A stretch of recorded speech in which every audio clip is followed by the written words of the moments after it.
My name is Daniel Kootenay. I'm a Stoney Indian from the Alexis Sioux Nation. I'm a 77-year-old. I lived here most of my life. I went out working, but we're home-based here on the reserves who always come back. The kids never went anywhere. I go to work somewhere, then I come back. But I worked for 5 reserves while I was working. I work as a fire prevention officer. And then I taught the kids in 5 different schools. And then I taught the firefighters. They had firefighting equipment. So I taught them about the fire combustion and how to use their equipment and how you'd put the fire out and how you'd rescue people from the buildings and stuff. And then I've done the forest fire also.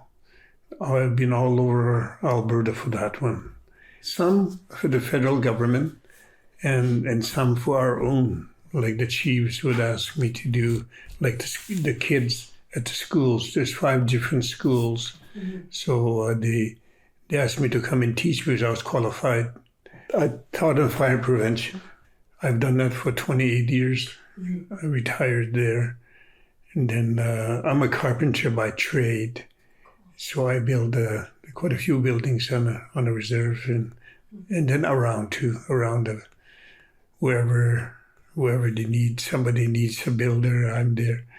I'm like a beaver. Yeah. What are your favorite memories of the lake when you were a child? As a child? Yeah, like when you were like 10 or so, when you would be playing in the lake. Gilda told me you guys swam a lot in the lake. Oh, we swam lots. The water was so pure. One of our favorite hobbies was to catch fish. Yeah. When they're spawning on the creeks. Okay. Their spawn, the sucker fish, the pike, they call it jackfish, and the pickerel. They all do spawn on the lake, and we'd catch them for our parents. The ones that we could go in the water and catch them. And as we got older, and then we set gill nets and caught them that way too. Did you catch them with, how did you fish them near the shore when they were spawning? Oh, when they're spawning? Yeah. We used wire, okay. Just copper wire. We just make a circle board like that, and then we put it, we'd catch their head, and then we pull them out. Eh? Oh, really? Yeah. Oh, cool.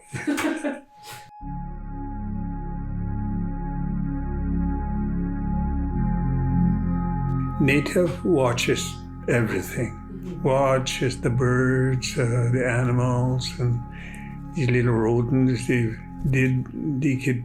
You can tell it's not a food. They use it for medicines. You could see that when you're watching when they do eat it, when they pack it away for the winter and stuff. Mm-hmm. And then the elders would say, well, that must be medicine. And then they would try it, and it does work. Mm-hmm. So then he adopts that and tells somebody else, and somebody else will trade for something else that they have on their land. Mm-hmm. They exchange ideas. Eh? Mm-hmm. There was no doctors. There was no... Everybody, you were a nurse or a doctor. Yeah. In those days, Have you noticed a lot of change with the lake throughout the years? Yes. A lot of change. Such as the color, or? Well, the color is one. Yeah. That blue-green algae, that's the biggest that you'd see. That floating around, the water's dirty. Mm-hmm. And it began over here by Alberta Beach. Hmm. They called it Snow Mo Days. Yeah. And it'd be about 400 vehicles on the lake. Wow. When that happens for about 4 days. Mm-hmm. And imagine all that oil and exhaust that's on the lake. And it's there. Mm-hmm. When it thaws out, it floats on the water. That's where the change starts there. And secondly, people living too close to the lake, like here, if you have a sewer problem, if it leaks, you don't fix it instantly. It takes time before, where does it go? To the lake, right? Yeah. It happens right around the lake. It's like that. When I was a kid, I remember playing on this lawn, and you could smell it. Yeah. You could smell the sewage. Mm-hmm. And because they used to have septic fields, I was told. That was only changed my time, and I'm 35, so it would have been the last 20 years. And the other changes, of course, is the farmers. There's cattle along the creeks, wherever there's a whole bunch of cattle, there's got to be, where they drink water. So they just, all that waste that the poop, and that goes into the creek and then into the lake. What was farming like back when you were young? It was mostly green farming. Oh, that was pretty safe. But then when the cattle industry, it was $14 a pound. It reached $14 a pound. Then you know what happens. Everybody buys cattle. Must be part of it. Yeah. So now, politicians, you tell the politicians that allow us to make policies, whatever, so we can run our cattle. They do. They can do it legally now. So now they realize they made a mistake. They're trying to correct it now, right. But it's hard to change everything over. So far from the edge of the water, I think it's about 25, 50 yards, something like that. The cattle can't go any closer than that. They gotta fence it, and that didn't happen. They're trying to do that. The other bad thing, I always talk about the beaver. The beaver is a very good engineer. He only stands about 3 feet high when he stands up, But he can calculate everything that he requires. Like he has a small family. His dam is not going to be very high because it doesn't need much water, right? But as the family grows and more coming, then we make a longer dam and higher dam. The food, nature provides the food, and the aspen is what they eat mostly, aspen and willow. So what happens when they block the road or something, and then they tear them up? They just tear the dams up, let the water go. All that work. They don't realize that he has a right too. The creators left to put him here, and he can do what he wants to live, just like us, But they don't respect him, and they don't. He's the one character that looks after the big animals. Where they drink water, he conserves water, right? So they drink water there, they wash there, and the moose, the elk, the deer, the bears, everything. They all drink from there. And then they wash themselves in it, like birds, the same thing.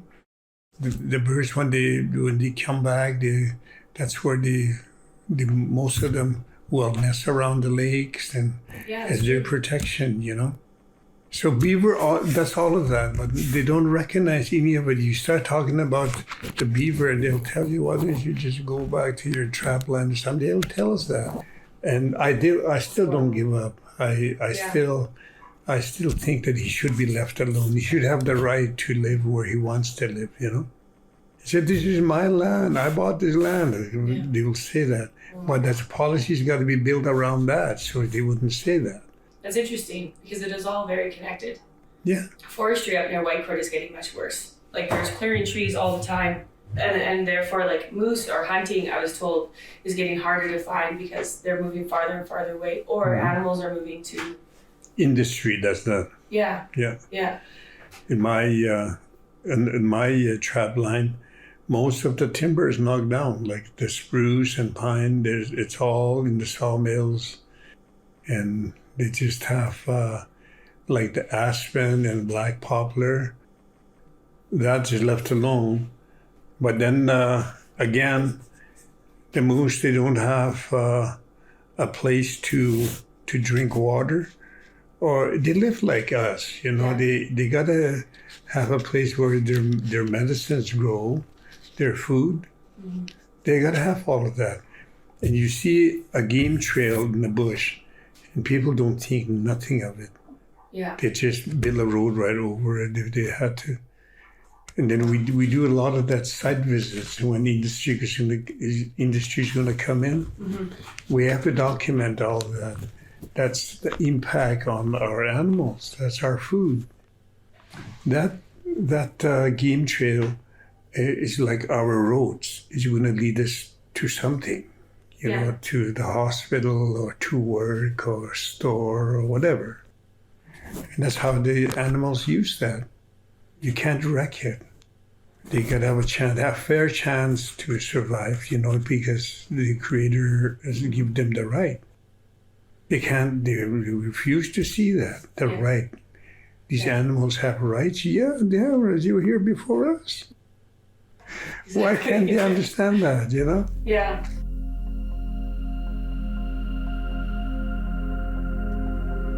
How do you fix these situations? Do you feel that that's something that's possible through politics, or do you feel that it's going to get much worse? Oh, it's going to get much worse. Yeah. Because, what happens is we have other countries involved in our other country. People from other countries come here, mm-hmm. and they'll rule the place. They shouldn't be ruling the place, but they are. Some are even politics, Mm-hmm. You see, the other thing right now, this COVID, the Creator's telling us something, and nobody can see it, and there is no medicine to cure it yet. So the whole world is like that. He's telling the Creator's telling that to people. You isolate yourself if they figure something really bad. That's how we lived in the olden days. We stayed home only when we go to a feast or something or to work. That's when we get together. But the kids were taught just before dark. Mom will tell us you got to come in because that's when the germ flies around. It's airborne. Interesting. You could breathe it in, mm-hmm. and you get sick while you're sleeping. And some of the kids sneak away and then you catch a cold, and Mom will tell me, see, I told you. Yeah. I agree too. I think that Mother Nature or the Creator is trying to show us something. Mm-hmm. Like He's making us slow down. Yeah. Forcing us to. And to pay attention to, even with the amount of the overbuying and the need to still have, I don't know how you feel about Christmas, but I don't feel like Christmas is a time when you should be buying gifts. Christmas is not, like you say, the overbuying. They just make a lot of money. A lot of people make a lot of money off the poor. Yeah. But that's not what Christmas is all about. Mm-hmm. I raised a lot of children. Right now I have 70 grandchildren. Wow. Yeah. And then the one year I said, Christmas is not to go and, what does it mean if I go to the store and buy something and give it to you? Yeah. Next day, they're broke. It's gone. Yeah. My money is gone, and you have no toy. That's how it works. But if you make something, you're going to make an effort. You're going to try and make the best way you know how, and it's coming from you, and that shows how much love you have for someone, and that worked really good. Yeah. Like that. Yeah. And after that, they picked names, and that's what they did. Like today, like the older ones, like Gilda, mm-hmm. That's what they would do. But the smaller ones, they still buy toys, but not very much. Mm-hmm. Yeah, it's still love. You make a big feast on that day, and then everybody eats. That's really, really something, because the love shows there. And then they asked about Christmas. They talk about, who is God? Who is Jesus? They ask questions like that. And then I would tell them the stories that came from Christmas. It was developed by a human being. Mm-hmm. And like the Bible too. God didn't write the Bible, but a lot of smart people got together and put that book together for everybody to use, which is nice. I got nothing against it. But it's not God that made the Bible. That's the same thing with what you're saying. My parents are not wealthy, you know. A lot of people, it's a better way to raise children. We learn how to work and save and, you know, you survive, you understand. And you got to watch nature all the time, like me. I watch nature all the time. So you understand where you're living from, what you're allowed to do. And now again, it's nature, you know, nature's law. You can't go and steal somebody's property, you know, and stuff like that. When you say you listen to nature, is that something that was taught to you or you just feel it? No, I was taught. And what were you taught? Well, when I first, you don't, a plant, you don't destroy a plant unless you need it. You can't cut a willow down because you wanna play with it. No, it's got to be a reason why you do that. The spruce tree, the birch, everything. There's got to be a reason why. There's a reason why Creator put it here for you to see, and how you could use it. It's for you to use. It's not against anything. It's for you. If you know how to use it, that's how you make a living. Some make houses out of it, and some they'll make Sundance, you know, those framework and stuff like that. You will see where you could use it. But and if you don't watch nature, then you're stuck. You figure everything's got to be built like a house, you know. When you say Creator in our culture, what does that look like? Like, what does that describe as? Because I know, like, some religions, they have symbols. Then Catholic religion has Jesus as a symbolic thing. Yeah. What about the Creator in the Sioux? It's a spirit. You can't see it. And then, like you say, they have pictures of God, you know, of Jesus. But whoever seen God, whoever's seen Jesus, and then you say, when you pray, you'd say 10 Hail Marys. Does that make sense to you? No, it never has. Trust me. No. Say Hail Mary 10 times? Yeah. Well, just once would be good enough, right? And in our culture, not a prayer is the same as your next prayer. It's always different. It depends what you're feeling, what you see, what you're asking the Creator to help you. That's the prayer. That's nature. So and then you don't go and kill anybody. Yeah. You know, if you kill somebody in the olden days, that was before my time, they'll tell you that they'll bring it to the elders, and the elders will tell you, you're not supposed to do this, not to take somebody's life. We don't want to take your life. We're going to give you a chance. You have to move away from here and never come back. If you come back, that's when we'll kill you. So they let him go. That person cannot go to another tribe and try to join them there. Because a stranger comes there, right away they take him to the chief. They'll catch him and take him to the chief, and they'll ask him, why are you doing out here? And he tries to lie. He can't tell lies to the elders. And he said he had done something wrong. That's why they told me to go and live somewhere else in the bush. I said, well, we can't have people here like that. You'll teach somebody else to do that. We don't want you here either.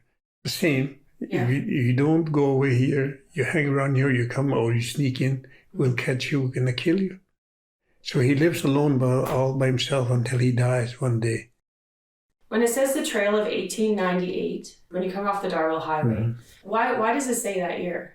Is that significant to something? No, that's when the road was built. Oh, okay. Yeah, okay. They go on horses and wagon. They didn't even have that one time. Oh, wow. They had horses. And horses, I don't think they're native here either. They were brought in. But the dog was always here. They used dog teams to move, you know. But they used the rivers for traveling. Like in my Trapline, The Pembina River runs through my trapline. That's back in Lodgepole, that area. When I'm done, I can come back on the river, and I come right out here by San Gudo. Wow. You've traveled that river before with a kid? Yeah, a lot of times. Oh, wow. Yeah.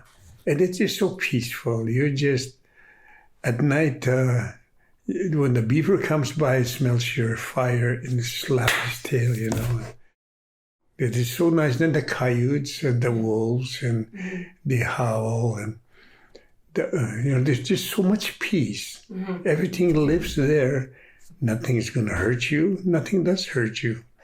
And we just have a really nice. By the time you're done there, you feel like one of them. You're happy. You know, you want to holler too. Yeah. Yeah, you do. Maybe that's Yeah. That's very true. When you were a kid, you spent a lot of time on the trapline? Yeah.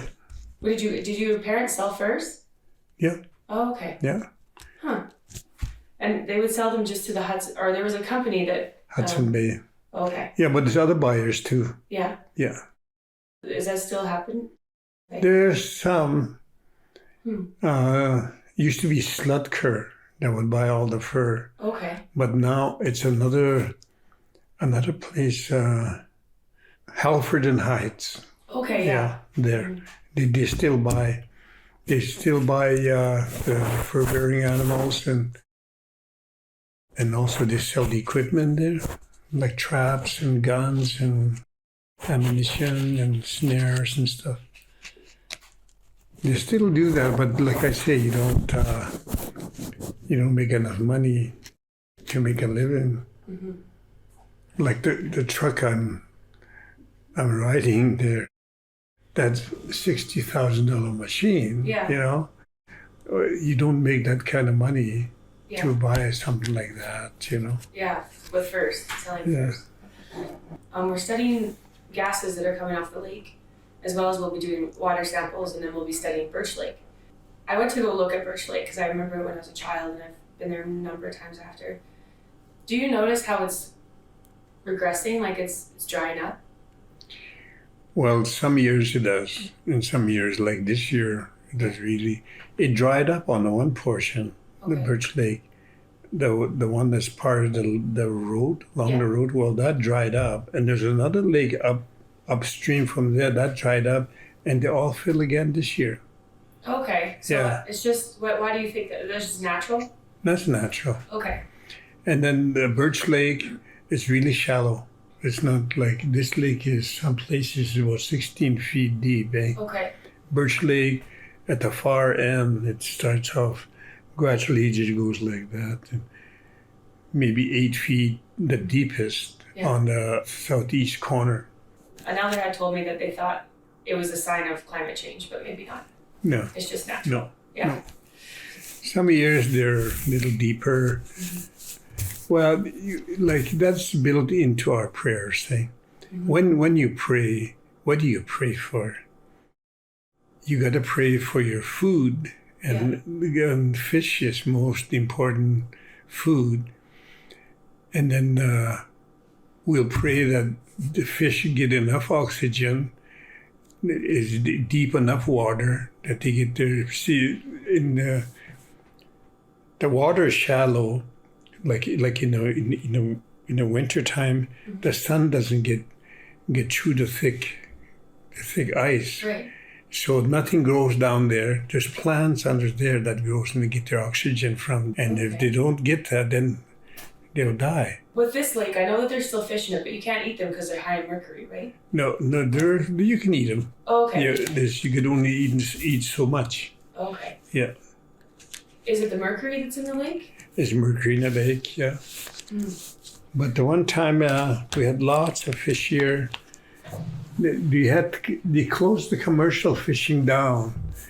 That's when it seemed like maybe too much fish. Okay. And then that place over there by Alberta Beach, that's the big downfall there. And then the sewer around the lake. Yeah. That killed the cleanness of the water, you know. Who was the family on the reserve that used to do the fishing? Was it everybody kind of fished on their own, or was there people who fished and sold too? No, we pretty much Most of the elders would fish, and I learned the survival skills. I learned them. I learned them well too. Like I can any time of the season, I can go and set a net, and I know where to set it. Wow. If I want to want whitefish, I'll know where to go. I want suckers, jackfish, pickerel. There's different times where you catch these. They move around when they're spawning. Do you think that it's important to teach the youth these sort of things? Oh yes. Do you think, is it happening on the reserve? No. I taught lots, but they don't seem interested. They would sooner have a phone. The one kid was sitting that side, there'd be one on that side, they'd be texting you. I'm guilty of that. and they don't nature. They just left that nature alone. Mm-hmm. How would you suggest introducing a child into nature? Well, where would you start? Oh, you can go with them fishing, go with them hunting. The survival skills, you got to learn about the depth of the water, the currents of the water on the river, because if you don't, you can just suck you in and you'll drown, right? And then when you go out in the wilderness, you got to know how to tell direction because you get lost. And then how would you make it out of there? When I teach them, when they feel they're lost, now they don't know which way they got to go. You have turned around or something. Yeah. You stay put. You don't go anywhere.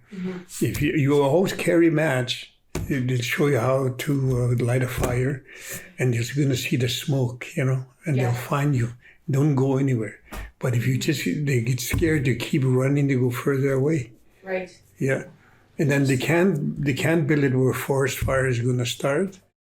They got to build it someplace where the fire is not gonna get away on you. What if you're in a dense bush? Would you be able to build a fire in there? Oh yeah, you'll find a place. And just a little clearing as far as this house even in the middle, that's. Keep it contained. And then you would use like spruce branches, and they throw a lot of smoke. You build a little fire and you put some of that on there. You can see the smoke a long ways. Have you ever got lost in the bush? Pardon me? Have you ever gotten lost? No. That showed me how to tell direction. I got to watch everything, like nature. There's a creek. I got to know where the creek runs, which way it's running. I got to know that. And I hit a muskeg. I can follow the muskeg and get to wherever I want to go. And there's poplar ridges. You can see it from a distance. You can see which way you started off, which way you got to go to get back there, So without a compass, just landmarks? No, yeah, landmarks. And do you watch the sun at all? Oh, yeah. Yeah. When I say nature, that covers a whole lot of things in life. Maybe you probably never heard about this one. The moon has a lot to do with the gardening that we put in. Okay. Did you know that? My mom told me a little. She's teaching me how to garden this year. I should know, but the only thing I learned this year from a hunter up the street was, and this is not related to gardening. Sorry, I'll let you go on. Was that the caribou during full moon come out, and that's the prime time for hunting. Yeah, well, you don't like here the moose. They come out about the June 15th. They're gonna have their little ones. They're gonna calf, so you don't go and hunt during that time. And then, like the fish you're saying, and the full moon, that's when they spawn. Like the whitefish here, October, the full moon in October, that's when they spawn.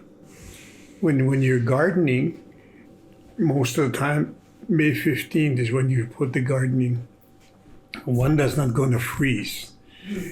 When the ones that fruit above ground, you got to wait till after May 15th, because otherwise, if there's any frost in the air, it's going to kill it, right? They kill your garden. Right. So things like that. But the moon has a lot to do with the planting and the animals and the birds and. What does the moon do? Like, why is that important to gardening? Just Like you see a Sundance, we do the Sundance, right? yeah. We thought at the one time, that was before the white man came, we thought we were the closest to the sun. Right. When he's right above us, that's why they named it Sundance. And then after later years, we found out the sun was coming direct on us. That's why it's hot. But still, they just left it like that. Yeah. Yeah. So why do animals follow the moon? Like why? It's a guide. Oh, okay. It's a guide like everything else. Right. Yeah. Yeah. And then they just know like this is the time. This is their clock. Uh-huh. Kind of. Oh, interesting. Yeah. It's all nature.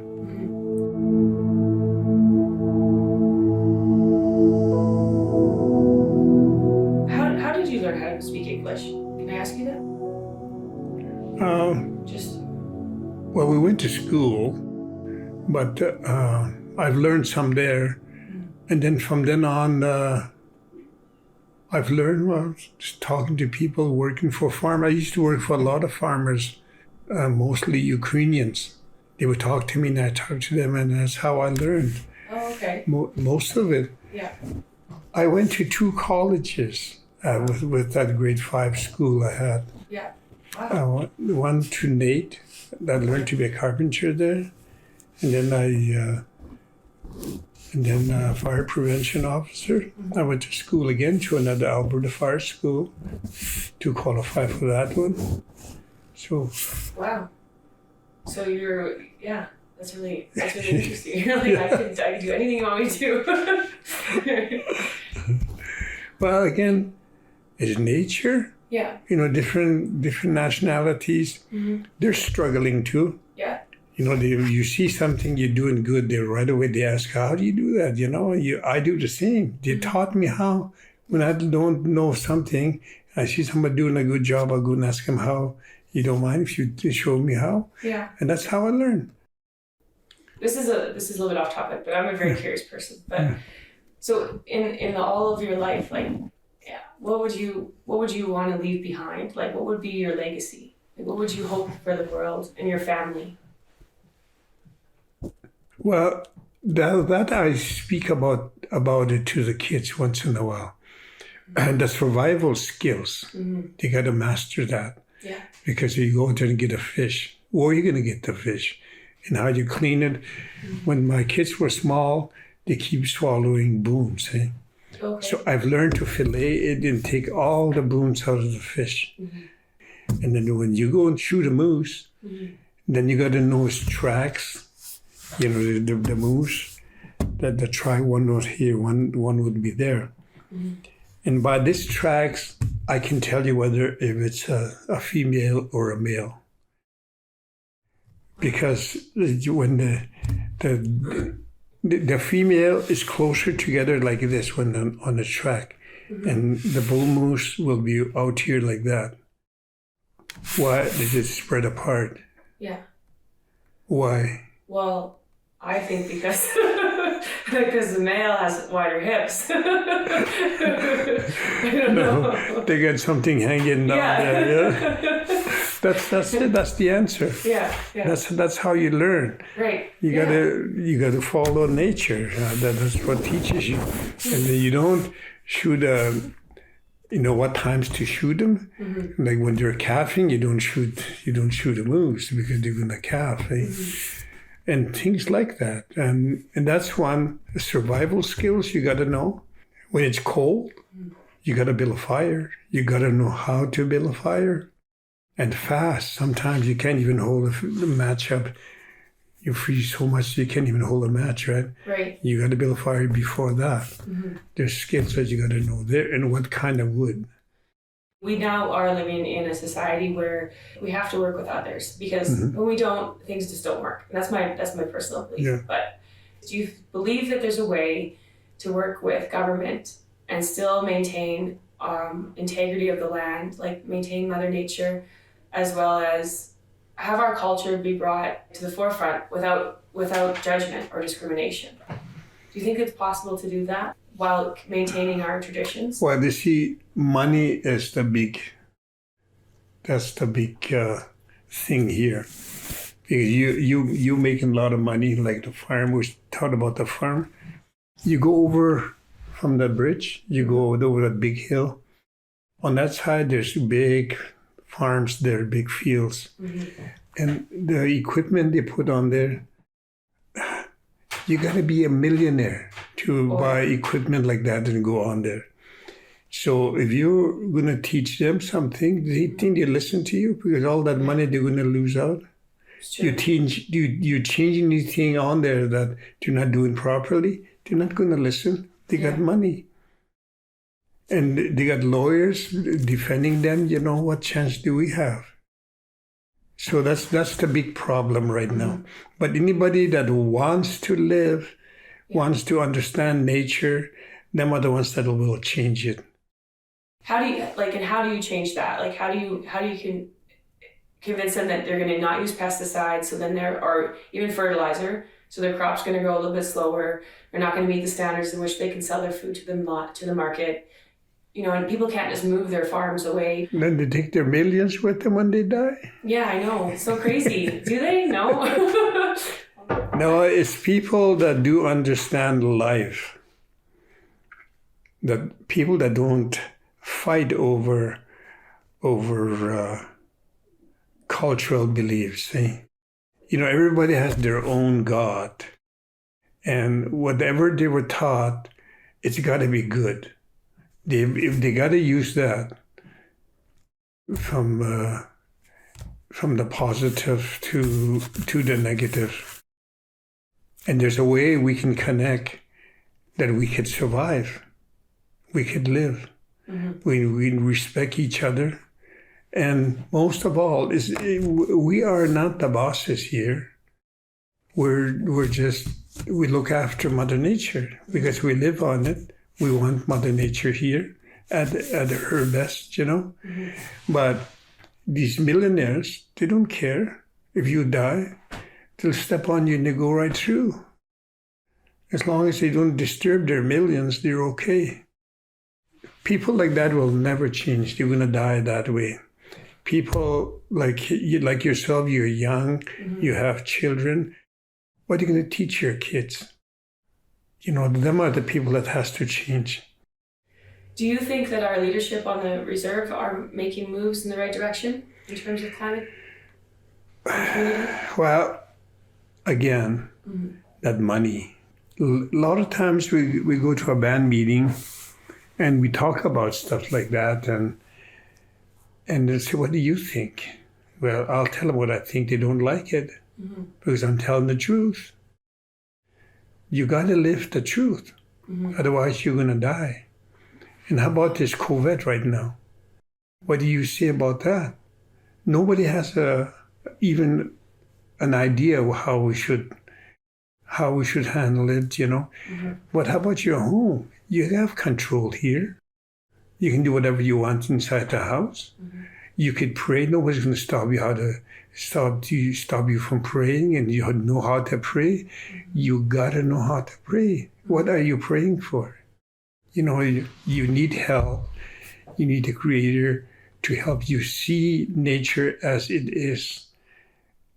Mm-hmm. And then all your food comes from nature. If you don't look after that, it's all going to go away. Yeah. And you're going to die. And then we have our own medicines before the Europeans came here. We survived well. So now, after that, everything changes again. Because they don't understand. They try to argue the point. They always try to argue the point. You know, why? It's there. Don't argue. Just see it, you know? Yeah.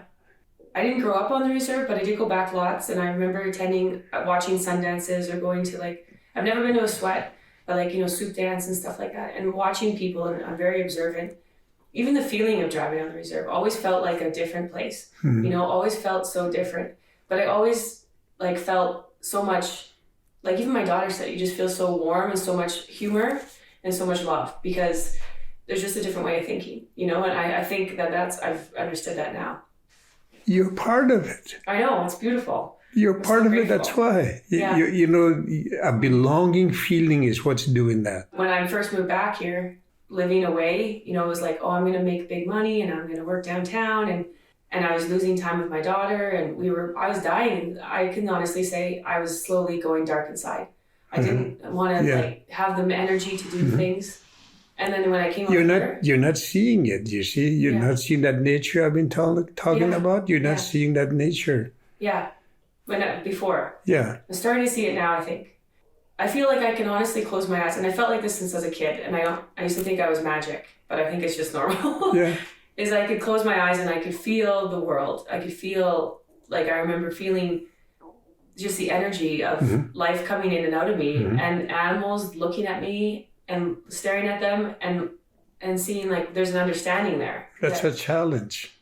Yeah. Oh, really? Yeah. Like, just to understand. To understand, make time for it. You can understand. Yeah. There is no animal that is not attached to human. On these pictures, anyways. But out there in the bush, you could. That told me something about that when I was 14-year-old, when I first went through the forest. And then I hear a bunch of noises, and I get scared. So I figured that a monster is gonna jump out of the bush and catch me. Eh? Yeah. And Dad would just laugh at me. You know what they are? I said, they're animals. They live here. You're scared of them, and they're scared of you. Once they know that you're not harmful to them, they're going to come to you. They're just, right now, they're making noises. They're telling others there's something here. They're telling each other. And sure enough, like the birds, we used to feed them right from our hands. They'd come close and close and close, and the squirrels were the same. More people have to do what you're doing to get that feeling. What is it here I'm looking for? You know, there's lots of things that when I leave here, you're going to say, well, maybe I should ask this question, I should ask that question. That comes like that, right? Well, that's how life is. Life is never the same. It's always different every day. It's got to be. It's got to be different. And it's up to you to update yourself on the climate change you're talking about. That's changing too. There's ways you could see that. You got to be in nature to see that. We used to know when the wind is going to blow, when it's going to rain, when it's going to snow. The animals will tell you that. And you got to be outside in the wilderness before you know that. Like the coyotes, they would howl, and the wolves, if it's going to be stormy, then they'll tell you, they'll howl, go in shelters, you know, or bring your babies in or whatever. They'll do something to make you see that there's going to be a change here, and then it's up to you to find out. If you're outside, you'll know. We got to go by what is left now. It's not going to be pure again like it was at the one time. We ruined quite a bit of it. And if we could see what we're doing wrong, then we could save for our little ones, you know. Otherwise, it's going to just keep going down. That's because too many people don't think and talk about things like we are right now. There's lots of things you can talk about, and we don't. You might have a friend that can come over, and sometimes you might be talking about a particular tree. What's that tree good for you? It's the first time I even saw it growing there. You know? Yeah. That's how it works. You got to know what's here, and just identify it and the reason why that tree is there. It's a purpose. Everything has a purpose, right?